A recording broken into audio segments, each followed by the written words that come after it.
আপনি কি ভাবছেন ১ বা ২ বছরের জন্য শেয়ার বাজারে টাকা খাটিয়ে আপনি বিশাল বড়লোক হয়ে যাবেন? সাবধান, সাবধান।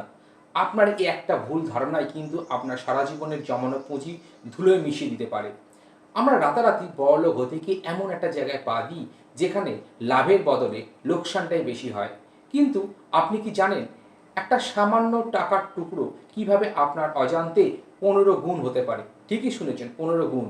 ভিডিওর ঠিক ৪০ সেকেন্ডের মধ্যে আমি সেই আসল হিসাবটা আপনাকে দেখাবো। এইটুকু মিস করলে আজীবনে খাটাখাটনি করেও আর্থিক কষ্ট থেকে বেরোতে পারবেন না। আমার ১৭ বছরের ফাইন্যান্সিয়াল ক্যারিয়ারে একটা বাস্তব ঘটনা মুখোমুখি হয়েছিলাম। সেটাই আপনার সামনে তুলে ধরব। ২ বন্ধু অমিত আর সুমিত দুজনেই সমান টাকা ইনভেস্টমেন্ট করেছিল। অমিত ৬ মাস পরে একটু প্রফিট দেখেই টাকাটা তুলে নিয়ে একটা আইফোন কিনে ফেললো।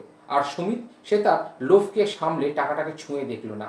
সে জানতো ইকুইটি মার্কেট কোনো আলাদিনের প্রদীপ নয় যে রাতারাতি এখানে ম্যাজিক দেখাবে। এটা একটা বট গাছের সেই ছোট্ট বীজের মতো। তাহলে তাহলে অমিত আর সুমিতের মধ্যে ১৫ বছর পর কার জয় হলো? এখনই কমেন্ট করে জানান। এবার আসি সেই আসল প্রশ্নের উত্তর। সুমিত ইনভেস্ট করা টাকাটা সবসময় সাথে সাথে এমনভাবে বাড়ল সময়ের সঙ্গে সঙ্গে সেটা অমিতের তুলনায় প্রায় ১৫ গুণ বেশি রিটার্ন এনে দিল। কারণ ইকুইটি মার্কেটে আসল খেলাটা টাকার নয়, আসল খেলাটা হলো সেটা হলো সময়। মনে রাখবেন, যত বেশি সময় আপনার টাকা বাজারে খাটবে ঠিক তত বেশি আপনার ফান্ডের পরিমাণ দ্রুত বৃদ্ধি পাবে।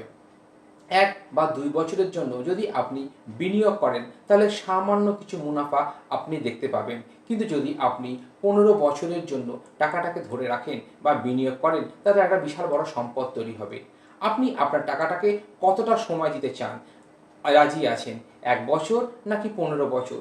আপনার উত্তরটা এখনই কমেন্ট করে জানান। আর সঠিক সময় সঠিক ফাইন্যান্সিয়াল গাইডেন্স পেতে সাবস্ক্রাইব করুন Subrata capital YouTube channel. Smart Bangali invest করে বুদ্ধিতে। ভালো থাকবেন। জয় জগন্নাথ।